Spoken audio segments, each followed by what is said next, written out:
finally, the last strategy we want to talk about this evening is exit transition. So there are definitely alternate business models as you're sitting here today to your current state, if you will. And some of the ones that we want to talk about this evening, one would be concierge medicine. So this is a very growing, trendy area, and an area that I think a lot of primary care physicians especially seem to be testing out and growing into. Concierge medicine is the model in which, as a primary care physician, you would potentially carve out a certain portion of your practice, and you would do a sort of monthly retainer of taking care of these patients. So you have a very captive, specific target patient group that you're taking care of. So it's very high touch service, but it's very limited in terms of breadth. So you're not managing the thousands of patients you may have been seeing before. And it's a very intriguing model because the lifestyle's a little different. You have a little more control on your patient type, if you will, as well as the revenue streams are much more predictable. And you're able to typically manage your costs more effectively and don't need as high of a cost structure as you may have had in a typical practice. The other thing that we're finding as we help set up these concierge medicine practices is once you carve out from your current patient base who you want to take care of, there's still value in your practice. So you're able to either sell the remainder of your practice, or alternatively employ a physician to come in and practice the more traditional method of practicing medicine. So it gives you a little bit of a hybrid strategy of how you can really do something different by changing your business model, but having some safety still with your old model.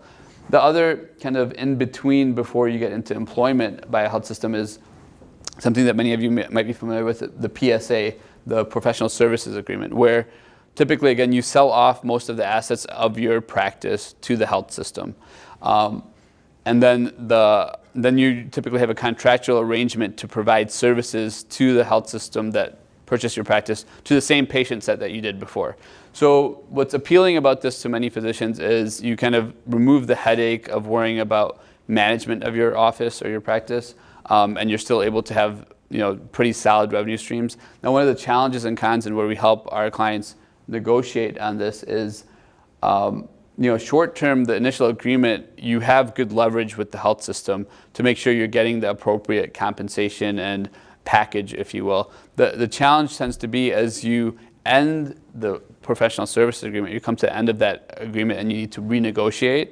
Typically, if it's anything more than a couple of years, which they typically are, by that point you've lost all leverage because the patient base is typically absorbed by the health system, and so you need to be very careful. I mean, our recommendations typically if you're doing a PSA, is to try to extend it to the length of your career, especially if you're near the end of it, or know that at that point you might need to transition into something else, whether it's the employed model or doing something different altogether.